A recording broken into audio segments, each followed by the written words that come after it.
नमस्कार, मैं अतुल जैन, नेता नगरी 24/7 चैनल पर आप सबका हार्दिक स्वागत करता हूं।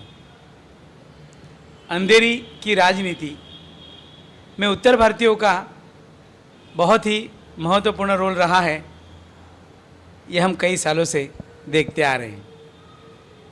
और उत्तर भारतीयों का ये गढ़ हमेशा जब चुनाव होता है तो उसे निर्णायक रूप में देखा गया है। और इसी कड़ी में हमारे साथ आज सुरेंद्र दुबे जी जुड़ रहे हैं। आज की चर्चा में मैं उनका हार्दिक स्वागत करता हूं। सुरेंद्र दुबे जी, आपका हार्दिक स्वागत है। अंधेरी, नागरदास रोड और जय भारत होटल, इसको हम कभी नहीं भूल सकते। राजकीय क्षेत्र का सबसे बड़ा अड्डा वहीं से शुरू होता है और कई सालों से। आप क्या बताएंगे? मुंबई में अंधेरी पूर्व की जो राजनीति है वो ओल्ड नागरदास रोड एक केंद्र रहा है बहुत पहले से। इसीलिए 40 वर्ष तक वहाँ जो विधायक था, आमदार था, वो उत्तर भारतीय हुआ करता था। बहुत पहले पांडे जी, रमेश दुबे जी, चंद्रकांत त्रिपाठी ने अंधेरी का नेतृत्व किया है। एक बड़ा नाम रहा है वहाँ से। इस नाते बाद में हमारी पीढ़ी में राजेश शर्मा, मैं, कमलेश राय, ऐसे उत्तर भारतीयों ने नगर सेवक के रूप में नेतृत्व अंधेरी को दिया। ये निश्चित है कि एक बड़ी संख्या अंधेरी पूर्व में उत्तर भारतीयों की है। अपेक्षा भी होती है समाज की कि हमारे समाज का विधायक हो, आमदार हो, नगर सेवक हो, खासदार हो, ऐसे इच्छा रहती है। मैं भारतीय जनता पार्टी के लिए काम करता हूँ, कार्य करता हूँ। 30-32 सालों से पार्टी के संगठन में पदाधिकारी रहा। वार्ड से लेकर प्रदेश तक जिम्मेदारी रही है पार्टी की। इस नाते आने वाले समय में कोशिश है कि मुंबई शहर में हमारा भी एक बार मेयर हो। और उम्मीद इसलिए ज़्यादा बड़ी है, लग रही है कि सबसे ज़्यादा एमएलए मुंबई शहर में भारतीय जनता पार्टी के हैं। पिछले महानगर पालिका के चुनाव में मुंबई में भारतीय जनता पार्टी के 42 नगर सेवक चुनकर गए थे।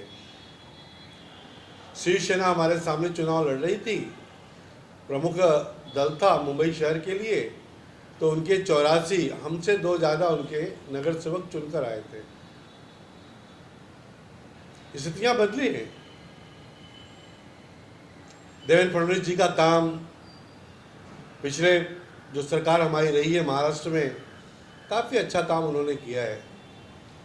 कोई भी भ्रष्टाचार का आरोप सरकार पे न लगे, ये बहुत बड़ी बात होती है। सही बात। तो देवेंद्र जी हो चाहे केंद्र में मोदी जी हो, भ्रष्टाचार का सिंगल आरोप नहीं है। और वही देखिए, सत्ता में जो लोग आज बैठे हैं, प्रदेश का गृह मंत्री भी आज आरोप के घेरे में है, जेल के अंदर है, पुलिस कस्टडी में है। पुलिस का मुखिया पुलिस कस्टडी में हो, ऐसे महाराष्ट्र की जनता को क्या संदेश देंगे? सही बात। महाअघाड़ी की जो अपनी अघाड़ी बनी है 3 पार्टियों की मिलके, वो कोई नेचुरल नहीं है। सही बात। शिवसेना हमारे साथ महाराष्ट्र में चुनाव लड़ी, उनके 55 आमदार चुन के आए और हमने अपनी बिल्कुल सीटिंग दिया था पिछले चुनाव में। और हमारे 105 सबसे बड़ी पार्टी के रूप में हम चुनकर आए महाराष्ट्र में। निश्चित रूप से ये होना चाहिए कि भारतीय जनता पार्टी का मुख्यमंत्री बने, लेकिन शिवसेना में हमारे साथ बेईमानी की, जिसके साथ अलायंस नहीं करना चाहिए था। आदरणीय बाला साहब ठाकरे, जिसको सालों से पूरे जीवन भर गाली देते रहे, कांग्रेस को, शरद पवार को, ऐसे लोगों के साथ शिवसेना ने हाथ मिलाया। निश्चित रूप से जो लोग शिवसेना को अपना मत दिए होंगे पिछले चुनाव में, वो भी दुखी होंगे। मेरी बातचीत होते रहती है। सही बात।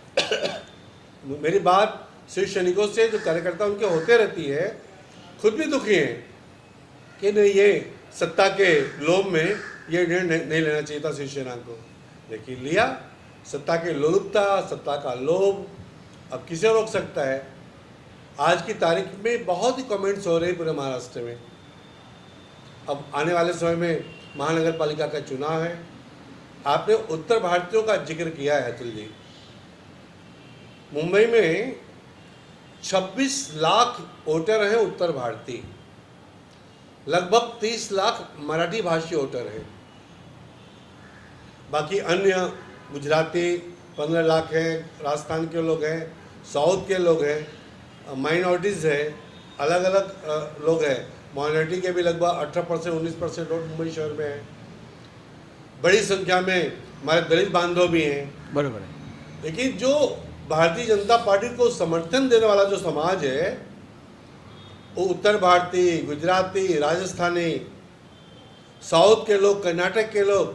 कर्नाटक में हमारी गवर्नमेंट है। महाराष्ट्र के भी विदर्भ में हमारा एक तरफा हमारा माहौल है। कोंकण में हमारी ताकत बढ़ी है। माननीय राणे जी के आने के बाद हमारी शक्ति बढ़ी है कोंकण में। और मुझे पूरा विश्वास है कि आने वाले मुंबई के महानगर पालिका के चुनाव में उत्तर भारतीय तो अपना समर्थन दे ही रहे हैं, कोंकण के बांधव भी बड़ी संख्या में भारतीय जनता पार्टी को इस बार अपना मत देने वाले हैं। मुझे पूरा विश्वास है कि मुंबई में रहने वाले 30 लाख से ज़्यादा मराठी वोट, 26 लाख उत्तर भारतीय वोट, गुजराती, राजस्थानी, कर्नाटक के, साउथ के लोग मिलकर 140 के आसपास नगर सेवक चुन के देंगे, ऐसा विश्वास है। अपने बल पर हम पहली बार मुंबई शहर को अपना मेयर देंगे और एक अच्छा सामान्य साफ सुथरा प्रशासन मुंबई शहर को देंगे। और हम देखेंगे कि एक बार तो जनता हमको भी देखे कि हम कैसे विकास करते हैं। मुंबई शहर का आर्थिक राजधानी है, पूरे देश को संभालती है, पूरे देश का केंद्र है।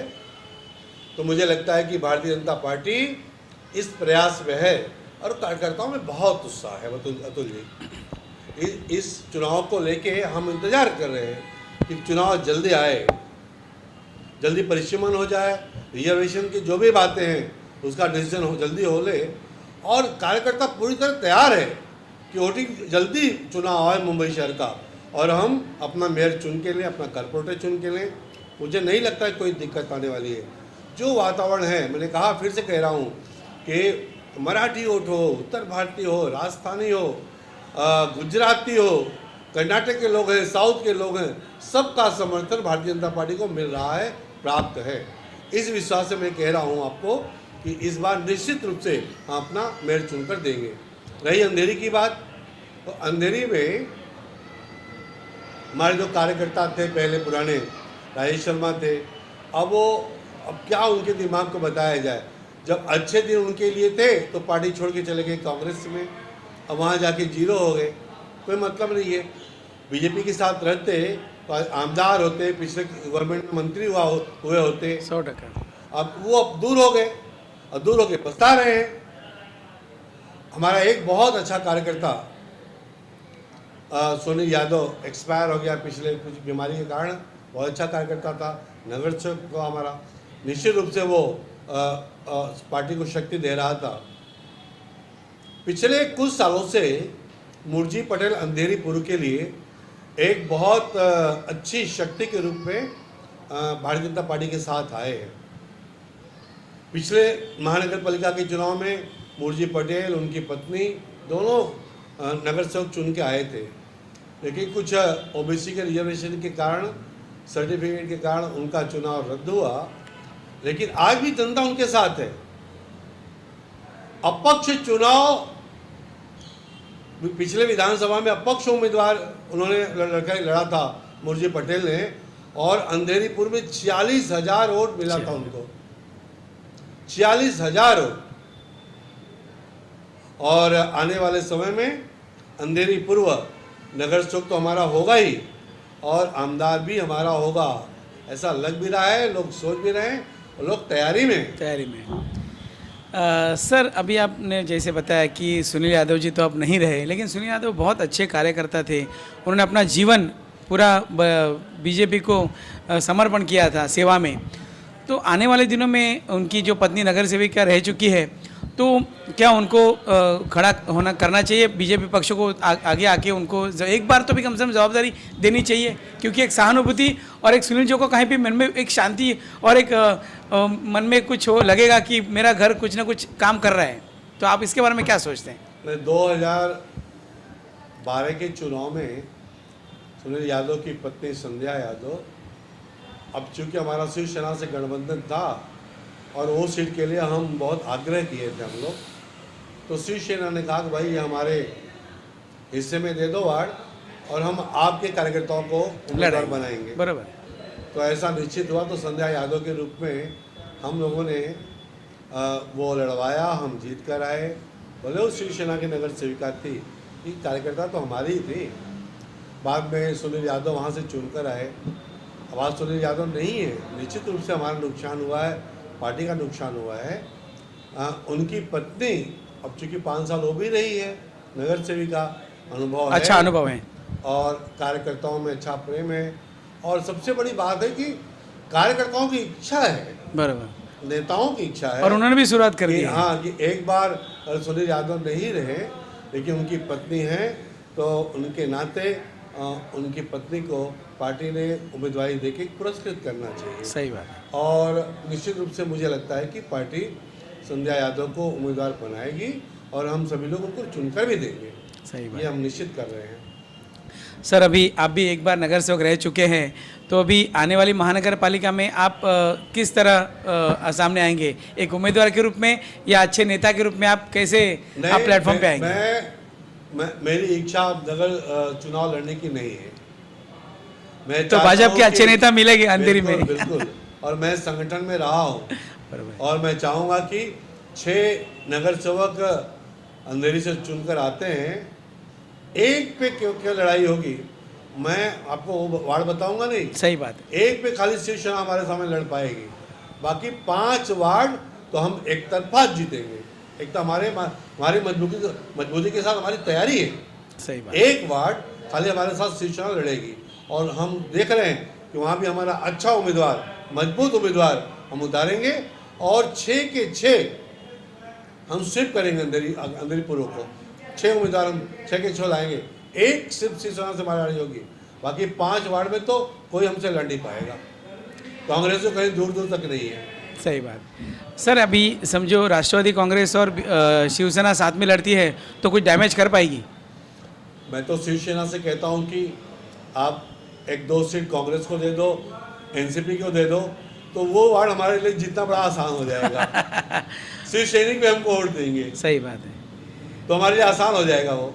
अरे कौन सा शिव सैनिक कांग्रेस को वोट देगा, कांग्रेस को वोट देगा? सही बात। हमेशा जो शिव सैनिक जो कांग्रेस से लड़ता रहा है वो कभी वोट देगा क्या? कभी नहीं देगा। सही वो बात। हमारे साथ रहेगा। सही बात। सर अभी आप इस बात को कितनी डीपली लेते हैं कि जैसे महंगाई का मुद्दा हो और वो सब विषय है तो लोग थोड़े से उसके बारे में चिड़े हुए त्रस्त हैं, तो थोड़ा सा इलेक्शन में उसका कितना परिणाम हो सकता है, आपको ऐसा लगता है? देखिए, महंगाई का मुद्दा तो हम सबके लिए है। सब्जियों के थोड़े भाव बढ़े हैं, उसका कारण यह है कि समय के बाद ही बरसात हो गई। जो सब्जी पैदा करने वाला जो क्षेत्र है, किसान है, वहाँ बरसात जो है अकस्मात हुई है, तो भाजी पाला पैदा करने वाले किसान वहाँ दुखी हैं, उनका सड़ गया। अब वो प्रोडक्शन आ रहा है, आने वाले 10-15 दिन में सब्जियों के रेट गिरेंगे। अब आप किस महंगाई की बात कर रहे हैं? अनाज तो बिल्कुल सामान्य है। गेहूँ तो इतना पैदा होता है देश में कि 2 साल अगर हमारा किसान गेहूँ पैदा न करे तो भी हमारे पास स्टॉक है।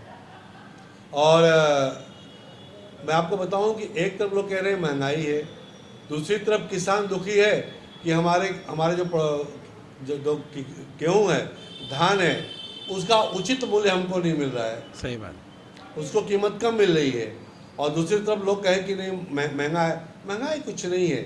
अरे भाई, आपको 20 रुपये में गेहूँ मिल रहा है, 20-25 रुपये में चावल मिल रहा है, दाल थोड़ी महंगी हुई है, तेल महंगा हुआ था लेकिन वो कम हो रहा है अब, उसके दाम अब गिर रहे हैं।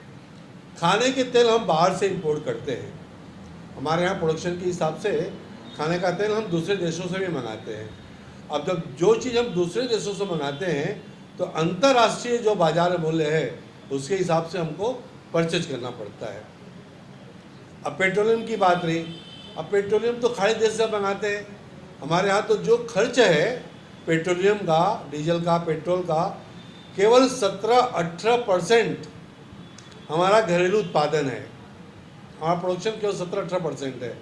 बाकी लगभग 85% के आसपास तेल हम इंपोर्ट करते हैं गल्फ कंट्रीज से। तो जो अंतर्राष्ट्रीय मूल्य है उसके हिसाब से हमको कच्चा तेल परचेज करना पड़ता है। तो अगर दुनिया में भाव गिरेंगे तो हमारे यहाँ भी गिरेंगे। रह गई टैक्स की बात, इंपोर्ट ड्यूटी की बात, सेंट्रल गवर्नमेंट में 5 रुपये 10 रुपये बीच में कम किया था। महाराष्ट्र शासन ने पेट्रोल और डीजल की कीमत में कमी नहीं किया है, कई प्रांतों में हुआ, भाजपा के कई प्रांतों में प्रदेश सरकार भी पेट्रोल और डीजल की कीमत कम की है, महाराष्ट्र को छोड़ के। महाराष्ट्र की सरकार में मैं तो उनसे निवेदन करता हूँ कि आप भी कम से कम 10 रुपये पेट्रोल पे, 5-7 रुपये डीजल पर आप कम करिए ताकि महाराष्ट्र की जनता को राहत मिले। नहीं, लेकिन महाराष्ट्र के मंत्री कहते हैं कि हम पेट्रोल का भाव कम कर देंगे तो हमें कुछ मिलेगा नहीं, इसमें हम इसमें से हम कमा रहे हैं। महाराष्ट्र के मंत्रियों से, सरकार से कहना चाहता हूँ कि जो सरकार में बैठे लोग हैं खाली करप्शन कम कर दें, लूटना कम कर दें तो अपने आप विकास से काम होंगे, महंगाई भी कम होगी। सर अभी आप उत्तर भारत से हो, तो उत्तर भारतीय हो, तो सर अभी यूपी का जो घमासान अभी 2 दिन में जो चला है आपने भी देखा होगा कि बीजेपी के मंत्री समाजवादी से जुड़ रहे हैं, ये क्या किस्सा है? क्योंकि योगी आदित्यनाथ जी वहाँ पे कुछ सुधार करने जा रहे थे, तो ये अचानक से क्या हो रहा है? मैं उत्तर प्रदेश का हूँ और बीच में जाते रहता हूँ। तो योगी का बड़ा डिमांड है वहाँ, साफ सुथरी सरकार, कोई करप्शन चार्ज नहीं, गुंडे या तो जेल के अंदर हैं या तो यूपी छोड़ के मुंबई शहर में घूम रहे हैं, सही बात, दूसरे प्रांतों में घूम रहे हैं। मुंबई में बहुत सारे भाई वहाँ के शूटर घूम रहे हैं यूपी के, बहुत अच्छी लॉ एंड ऑर्डर बहुत अच्छा है वहाँ पे। रह गई बात तो वहाँ किसान आंदोलन की, किसान थोड़े से किसान पश्चिम उत्तर प्रदेश में को भड़काया गया है। मोदी जी ने जो योजना लाया था, जो कानून लाया था, निश्चित रूप से उसमें किसानों का बड़ा फायदा होने वाला था। आज जो किसान दुखी है, अपना गेहूँ 18-19 रुपये में बेच रहा है, अपना धान 22-24 रुपये में बेच रहा है, रोज नया नियम आने के बाद उसे उचित मूल्य मिलते, उनका नुकसान नहीं होता। क्योंकि ये बात हमारे किसान समझ नहीं पाए या हम उनको समझा नहीं पाए अच्छी तरह, और दूसरे लोग जो भड़काने में वो। लेकिन मैं आपको बताऊं कि हमारे जो वहाँ के आमदार हैं, मंत्री हैं, वो भी तो किसान हैं, उसी समाज से आते हैं।